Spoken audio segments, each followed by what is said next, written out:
وقتی که سهراب الکی بچه 7 ساله 9 ساله بود، از همسالاش یکم کس دست به خوابوندن نمیتونست و همچون شخصیت الکی نمودار شده بود و پیش مادر اومد و گفت که چرا نمیگویی که من کی هستم؟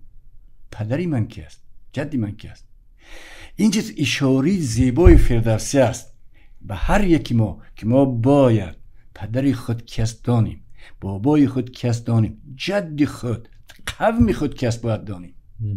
و تهمینه بشارتش میتید که بچم تو میگوی بچگی نکن، فرزندی رستمی از اولاد سام نیرمی و دیگه خرسان میشه. با نگاه کنید در این فاصله که سهراب کلان شده است، فاجعه های دوره برای سهراب معلومه و به مادر قبل میتید میگود که بس است، میگود حکمرانی افراسیاب، بس است میگود بیدادی کاووس. وقتی رستم پدر باشد و من پسر، بگی تی نماند یکی تاجور.